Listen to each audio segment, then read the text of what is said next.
سلام به روی ماه تک تکتون. من فهیمه هستم. اینجا هم کانال فهیمه بافته. حتی اگرم مبتدی باشی میتونی این کیف زیبا رو برای خودت ببافی با هر نخی که دوست داری. مکرمه های تک سوزنه، 2 سوزنه، 3 سوزنه، همچنین مکرمه کتان. و وقتی که آموزش بافت این کیف جذاب رو یاد گرفتی و بافتیش، میتونی یه آسترم براش بدوزی که همرنگ بدنه کیف باشه. برای شروع آموزش کیف اول یه حلقه درست میکنیم و بعد 39 تا زنجیره میزنیم. 1 2 3 4 5 و 39 تا زنجیره میزنیم. 39 تا زنجیره رو زدم.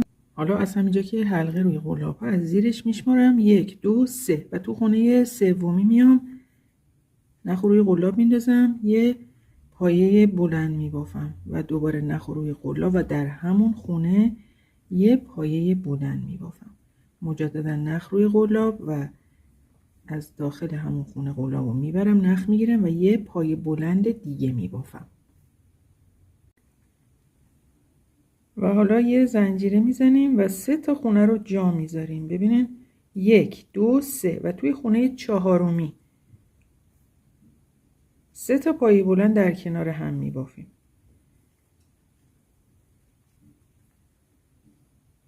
یه دونه، 2 تا و اینم 3 تا. حالا یه دونه زنجیره، دوباره 3 تا خونه رو جا میذاریم. 1 2 3 و تو خونه چهارمی 3 تا پایه بلند در کنار هم میبافیم.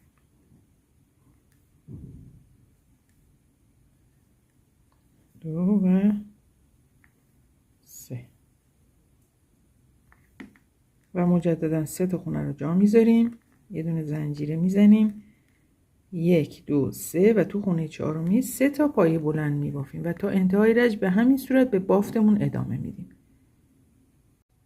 دوستان من تا انتهای رج رو بافتم. ببینین خونه آخرم یه دونه زنجیره زدم و 3 تا پایه بلند در کنار هم بافتم. حالا 2 تا زنجیره میزنین و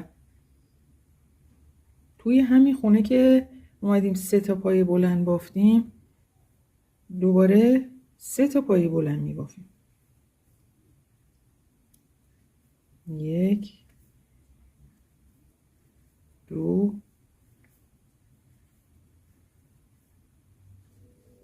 و اینم 3 و مجددا 2 تا زنجیره میزنیم. 1 2 و کارتون رو ببینید به این صورت برمیگردیم و همینجا که این 3 تا پایه بلند بافتین دوباره داخل همین خونه این نختون هم اینجوری بکشین که باز نشه. دستتون رو روش بذاریم. یه دونه،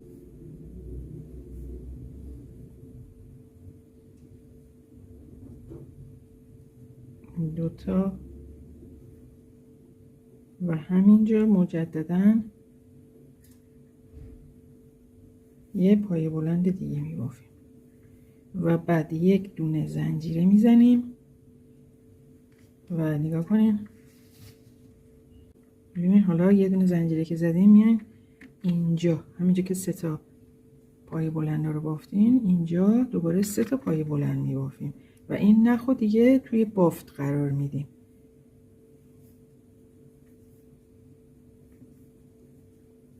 یک، 2 تا و اینم 3 و مجددا یه دونه زنجیره میزنیم و همینجا که این 3 تا پایه بلند رو بافتیم بالاش میایم و یه خونه هست اونجا قلاب رو میبریم و یه پایه بلند میبافیم. دوباره نخ روی قلاب میندازیم و همینجا یه پایه بلند دیگه میبافیم. مجددا نخ روی قلاب در کنار اون 2 تا پایه بلند ها یه پایه بلند دیگه میبافیم. این پایه رو بهش پایه دوبل هم میگن، به خاطر اینکه طی 2 مرحله بافته میشه. حالا ما اینجا بهش میگیم پایه بلند. و به این صورت دوباره یه زنجیره میزنیم و داخل این خونه ها رو همه رو اینجوری یه زنجیره 3 تا پایه بلند، یک زنجیره 3 تا پایه بلند میبافیم تا برسیم به اینجا. ببافیم. خب دوستان من بافتم و رسیدم به انتهای رج. اینجا که رسیدیم یه دونه زنجیره میزنیم و میایم تو این فضا، اینجا تو این خونه 3 تا پایه بلند در کنار هم میبافیم. 1 2 و اینم 3 و بعد 2 تا زنجیره میزنیم دقیقا مثل این سمت این راست. 2 تا زنجیره میزنیم و همینجا دوباره 3 تا پایه بلند در کنار هم میبافیم. یکی، اینم 2 تا، اینم 3 تا و بعد دیگه 2 تا زنجیره میزنیم و اتصال میدیم. ببینید اینا رو قشنگ اینجوری باز کنین. نگاه کنین این پایه بلند که خونش اینه، این پایه بلند هم خونش اینه، این یکی گندمی بالا سرش اینجا هست. قلابو میبریم نخ میگیریم و یه پایه وصل میزنیم و به این صورت رج 1. ببینین این چون دور تا دور میبافیم بهش میگیم 1 رج. رج 1 برای ما تموم میشه. حالا میریم سراغ رج دوم. حالا دوستان برای شروع رج دوم همینجوری که قلاب داخل این حلقه هست و کار به این صورت تو دستتون هست، ببینین به این شکل برش میگردونین اینجوریه و شما اینجوری بر میگردین و حالا در جهت مخالف قراره که به بافتمون ادامه بدیم. میایم تو همین خونه‌ای که جلو هسته، جلومون هست، قلابو میبریم نخ میگیریم و یه پایه وصل میزنیم که در اصل با این کار بافت و یه خونه انتقال میدیم جلوتر، داخل این خونه انتقالش میدیم و بعد 2 تا زنجیره میزنیم 1 2 و همینجا 3 تا پایه بلند در کنار هم میبافیم 1 2 3 و این گوشه بافتش به این صورت در میاد. حالا میخوایم بریم سراغ این قسمت. یه دونه زنجیره میزنیم و میریم تو این خونه. اینجا دوباره 3 تا پایه بلند در کنار هم میبافیم. یکی، این 2 تا و اینم سومیش. و دوباره چون میخوایم قسمت گوشه رو کاملش کنیم 2 تا زنجیره میزنیم و همینجا دوباره 3 تا پایه بلند یا همون پایه دوبلی که حالا عده‌ای بهش میگن در کنار همون 3 تای اولی میبافیم به این صورت. ببینه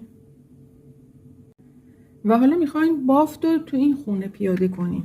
یعنی دیگه این گوشه رو الان بافتیم، حالا میخوایم بریم این قسمت بافتمون رو پیاده کنیم. یه دونه زنجیره میزنیم و توی همین خونه 3 تا پایه بلند در کنار هم میبافیم. 1 2 و اینم 3.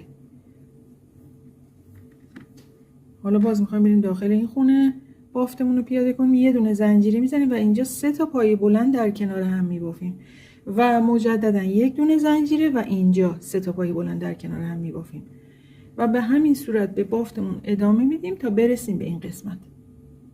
ببینید دوستان من تا اینجا بافتم و الان میخوام گوشه رو ببافم. وقتی میخوام برم وارد قسمت گوشه بشم یه دونه زنجیره میزنم و اینجا 3 تا پایه بلند میبافم در کنار هم و چون قسمت گوشه هست دوباره 2 تا زنجیره میزنم و همینجا در کنار اون 3 تا پایه بلنده دوباره 3 تا پایه بلند دیگه میبافیم.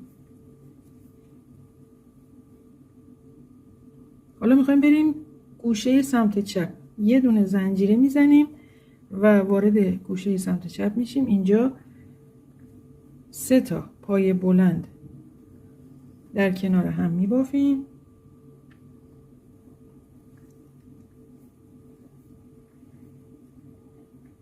و چون قسمت گوشه هست مثل سمت راست بین 3 تا پایه بلند اولی با دومی 2 تا زنجیره میزنیم، یعنی 1 2 و همینجا دوباره 3 تا پایه بلند میبافیم، 1 اینم 2 و اینم 3.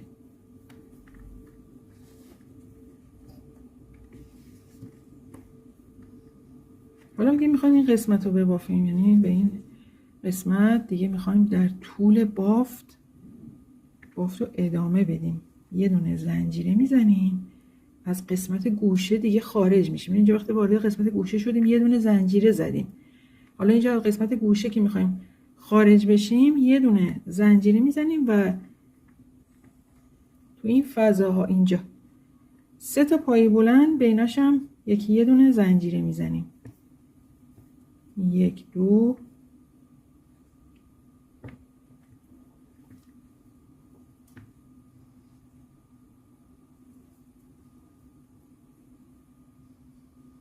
3 تا یه دونه زنجیره میزنیم و وارد این قسمت میشیم.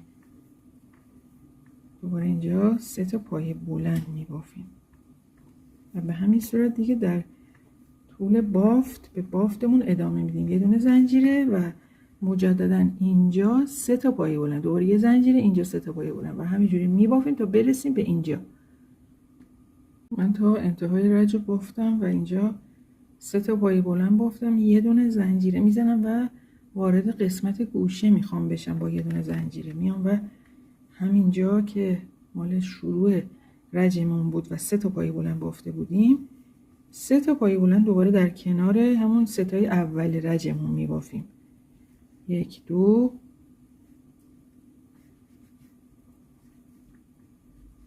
و اینم 3 تا و 2 تا زنجیره میزنیم دیگه. اتصال میدیم به، نگاه کنید کجا باید اتصال بدیم، یعنی یه خونه، 2 خونه، 3 خونه. بالای همه اولیه بالا رو میبریم، نخ میگیریم و یه پایه وصل میزنیم و دیگه به این صورت رج دوم برای ما تموم میشه.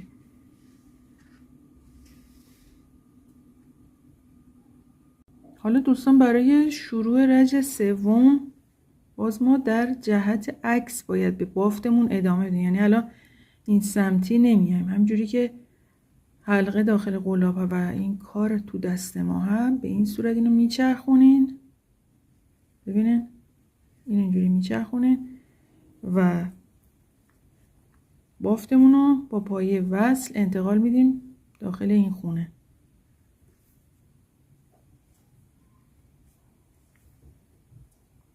حالا 2 تا زنجیره و همینجا 3 تا پایه بلند در کنار هم میبافیم، 1 2 و اینم 3.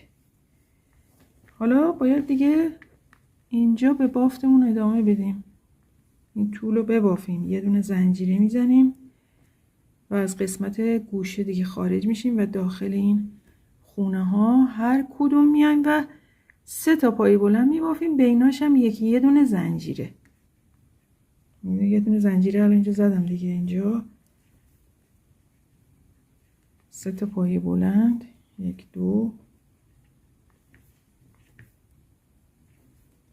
3، یه دونه زنجیره و تو این خونه بعدی دوباره 3 تا پایه بلند و به همین صورت در طول بافت همین بافت رو پیاده میکنیم و میبافیم، یه زنجیره و میبافیم تا برسیم به اینجا. دوستان عزیز من رج 3 رو تا این قسمت که خدمتتون عرض کردم بافتم و حالا دیگه ببینید نمیخوایم که حالت گوشه و کفه برای کیف ببافیم و به بافت گوشه ادامه بدیم، میخوایم دیگه الان بیایم و بدنه کیف رو شکل بدیم. یه دونه زنجیره میزنیم و اینجا بین این قسمت گوشه که 3 تا پایه بلند، 2 زنجیر 3 تا پایه بلند زده بودیم، تو این خونه وسط 3 تا پایه بلند میبافیم، 1 2 3 و دوباره یه دونه زنجیره میزنیم. حالا این وسط مجددا 3 تا پای بلند میبافیم. 1 2 3.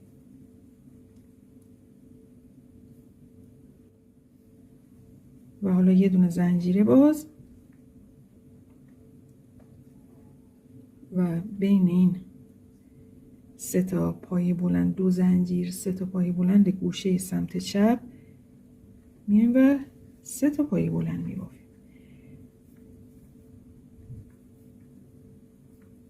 ببینید الان همینجا الان کیف دیگه برای خودش یه حالت گود گرفت دیگه. نگاه کنین.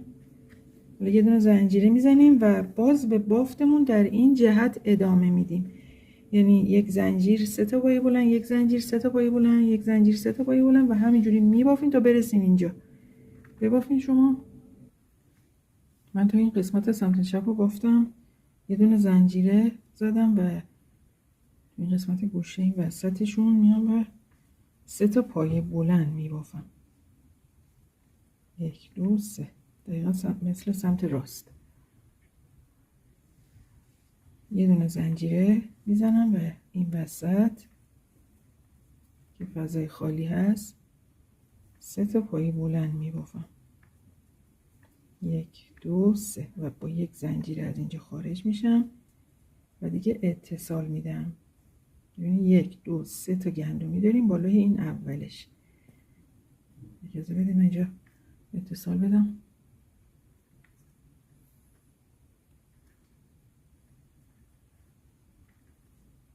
و رج سوم دیگه برای ما تمام میشه.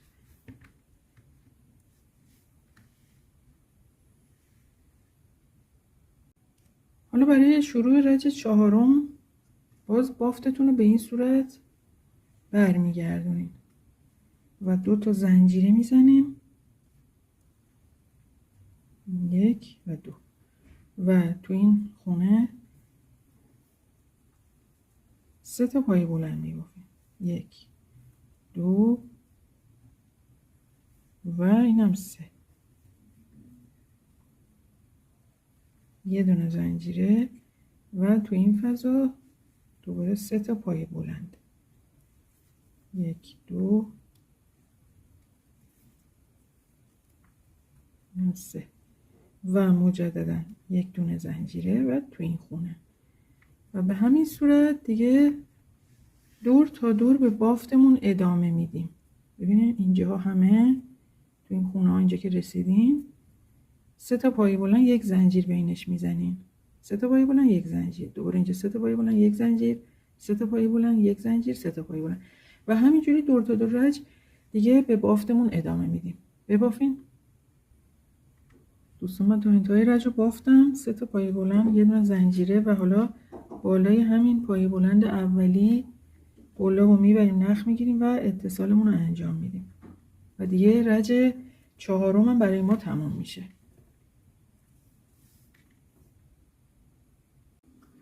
حالا دوستان برای شروع رج پنجم ببینید باز من تاکید میکنم الان وقتی که اتصال رو انجام دادین به جای اینکه دیگه این سمتی به بافتتون ادامه بدین کار رو به این صورت برمیگردونیم و حالا قراره که ما بافتمون رو از این سمت ادامه بدیم.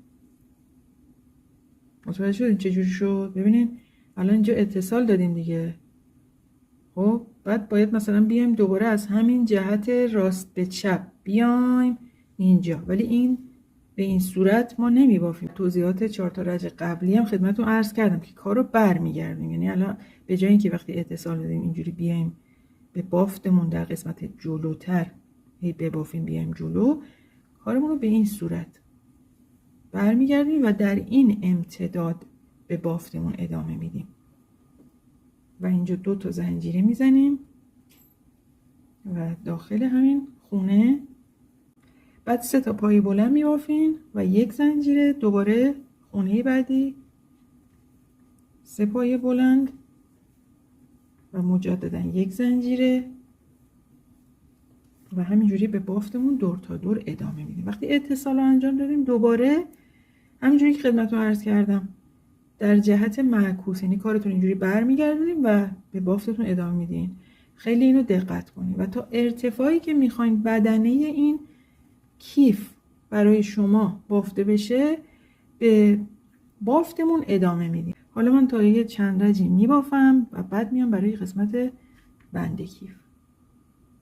خب دوستان عزیز، من یه چند رجی بافتم. ببینین دیگه نخم تموم شد، از این نخ دیگه ندارم و دیگه همین مقدار میخواستم که خدمتتون حالا توضیح بدم برای قسمت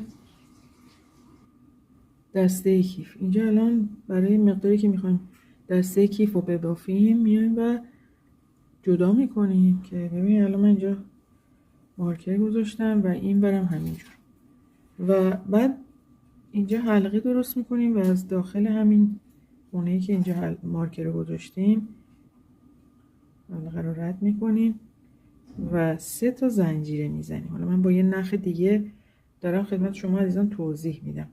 3 تا زنجیره که زدیم بعد میایم داخل این خونه جلویی 3 تا پایه بلند میبافیم و دوباره یه دونه زنجیره میزنیم و تو این خونه 3 تا پایه بلند میبافیم همینجوری دور تا برسیم به این مارکر قسمت پشت کیف. ببینید دوستان من بافتم و رسیدم به این خونه آخر که علامت گذاشته بودم. اینجا که رسیدیم یه دونه زنجیره و یه پایه بلند داخل این خونه آخری میبافیم و دیگه این علامت ها رو برمیداریم. حالا 2 تا زنجیره میزنیم و کارمون رو برمیگردونیم و از داخل کیف همینجا شروع به بافت میکنیم. 3 تا پایه بلند میزنیم در کنار اون 2 تا زنجیره که زدیم و یه دونه زنجیره. حالا میایم داخل این خونه دوباره 3 تا پایه بلند میبافیم. مجددا یه دونه زنجیره و از داخل کیف میبافیم تا برسیم به این قسمت که ببافیم تا اینجا رو. من از داخل که بافتم رسیدم دیگه به انتهای رج و انتهای رج میایم و 3 تا زنجیره میزنیم و حالا از روی کیف باید ببافیم. ببینین 3 تا زنجیره که زدیم اینجا 3 تا پایه بلند تو این خونه جلویی میزنیم. اینا رو که بافتیم یه دونه زنجیره و تو خونه بعدی دوباره 3 تا پایه بلند میبافیم.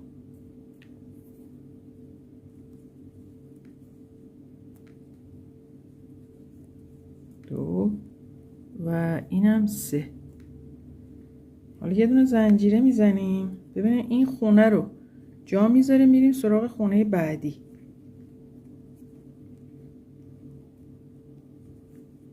خونه بعدی رو داخلش میایم. وقتی که یه دونه زنجیره زدیم 3 تا پایه بلند میبافیم. توجه فرمودین؟ یعنی الان این فضا رو دیگه من داخلش پایه بلند نبافتم و فضای بعدی 3 تا پایه بلند بافتم و یه دونه زنجیره. دوباره این خونه بغلی رو 3 تا پایه بلند میبافیم.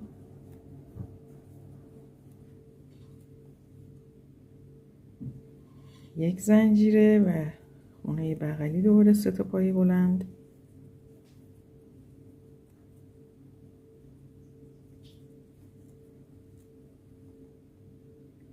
یک زنجیره و اینجا ببینید 3 تا پایه بلندا رو میریم کنار و اینجا که 2 تا زنجیره زده بودیم همینجا قلاب رو میبریم و نخ میگیریم و یه پایه بلند میبافیم.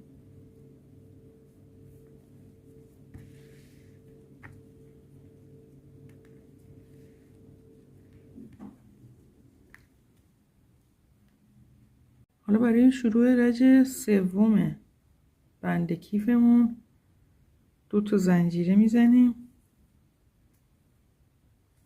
و کیف رو باید الان برگردونیم و از داخل بافتمون رو ادامه بدیم.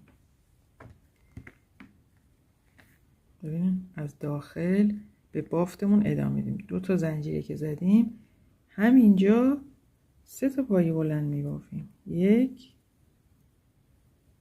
2 3 تو همین خونه که کنار 2 زنجیره ها هست. بعد یه دونه زنجیره میبافیم و خونه بعدی 3 پایه بلند.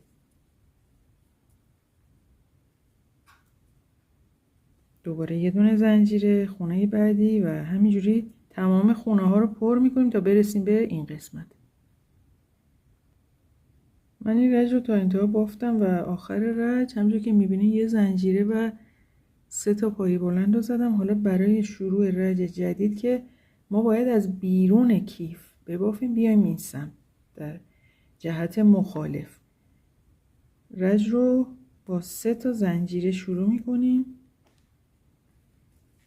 ببینید اینجوری کیف رو برمیگردیم که از بیرون شروع به بافت کنیم و تو این خونه بعدی میایم 3 پایه بلند میبافیم.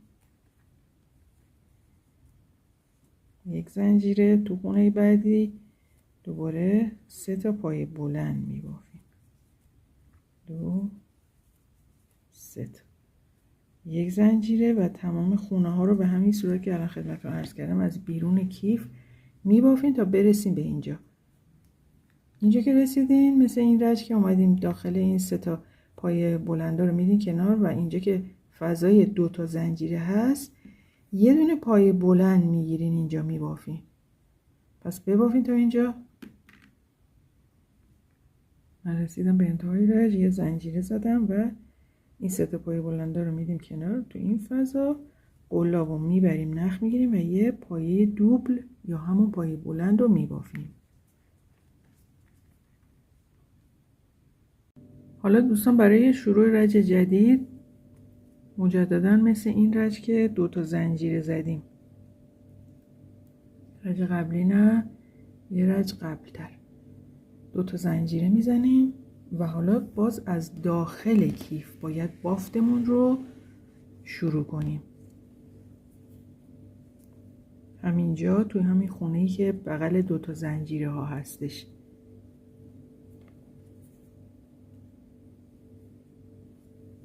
سه پایه بلند میبافیم. 1 2 3 و یه دونه زنجیره خونه بعدی دوباره 3 پایه بلند و به همین صورت تمام خونه ها رو یه زنجیره 3 پایه بلند میبافیم از داخل کیف تا برسیم به این سمت انتهای رج. من تا انتهای رج رو بافتم و این انتها خب میدونین که دیگه 3 پایه بلندامون هستن. حالا برای رج جدید که میخوایم شروع کنیم و از بیرون باید بافتمون رو ادامه بدیم با 3 زنجیره شروع میکنیم و حالا از بیرون کیف رو میچرخونیم و تو این خونه جلویی 3 پایه بلند میبافیم. 1 2 و 3 و دوباره یه دونه زنجیره و تمام خونه ها رو پر میکنیم تا برسیم اینجا که رسیدیم باز دیگه میدونید یه دونه زنجیره میزنیم و بعد یه پایه بلند اینجا که فضای 2 زنجیره رج قبل هستش یه پایه بلند میزنیم. پس ببافین تا انتهای رج رو. برای شروع رج جدید این رج حالا من بافتم، حالا برای شروع رج جدید دوباره 2 زنجیره میزنیم و از داخل کیف باید به بافتمون ادامه بدیم و مجددا میایم یک کاهش انجام میدیم به خاطر اینکه این بند حالت هلالی و حالت کشکوری به خودش بگیره. 2 زنجیره که زدین همینجا 3 پایه بلند میبافیم. از داخل کیف ما داریم میبافیم دیگه، میریم جلو. یه دونه زنجیره میزنیم خونه بعدی 3 پایه بلند 1 2 و 3. حالا یه دونه زنجیره و این کاهشی که الان خدمتتون عرض کردم اینجاست، اینو دیگه نمیبافیم و میایم داخل این خونه بعدی میگیریم و 3 پایه بلند میبافیم.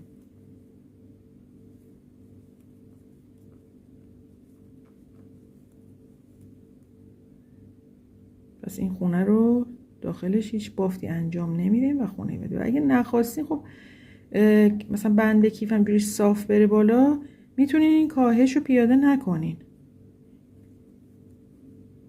خب بعد یه دونه زنجیره، خونه بعدی 3 تا پایه بلند.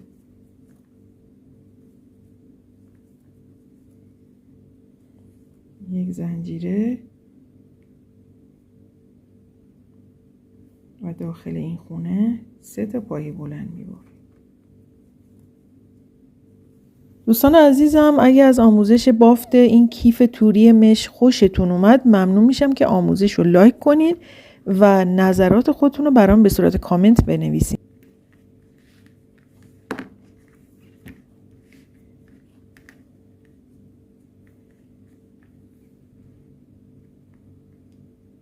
و حالا از بیرون دوباره به بافتمون ادامه میدیم و یه 3 رج مثل همینجا که کاهش انجام دادیم بعد 3-4 رج، اینجا هم همونجوری به طور منظم یه 3 رج میبافیم و دوباره کاهش انجام میدیم.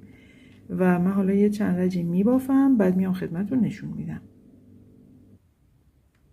خب ببینید دوستان، من یه چند رجی بافتم و باز کاهش رو انجام دادم همونجوری که خدمتتون توضیح دادم تو رجای قبلی. و این کاهش باعث میشه که این بند کیف این حالتی که الان میبینین رو به خودش بگیره و بعد اینجا دیگه تا اون ارتفاعی که حالا شما خواستین بافتین، شاید بخواین که بیشتر ببافیم. من خواستم فقط این رو خدمتتون جهت آموزش فقط نشون بدم. یه چند رجی بافتم که ببینید دیگه نختون رو کات میکنین و از این سمت هم همین بافت رو، همین کاهش رو پیاده میکنین، میبافین به همین صورت تا به این شکل اندازه سمت چپ هم میبافین. که حالا من الان اینجا باز به بافتم ادامه میدم، بافت نهایی رو میارم خدمتتون نشون میدم. دوستان من این سمت چپ کیفم بندش رو بافتم و همون کاهش رو که این سمت انجام داده بودم این ورم انجام دادم و پیاده کردم و بافتم. و حالا دیگه این وسط ببینید این دوتا رو حالا یا با سوزن و همین ادامه نخ میدوزین یا اینکه اینو به این صورت برمیگردونین و پایه حالا بس یا پایه کوتاه فرقی نمیکنه، از داخل این خونه ها رد میکنین. من پایه کوتاه میزنم دونه دونه از داخل این گندمیا، داخل این فضای بزرگ دوباره از داخل گندمیا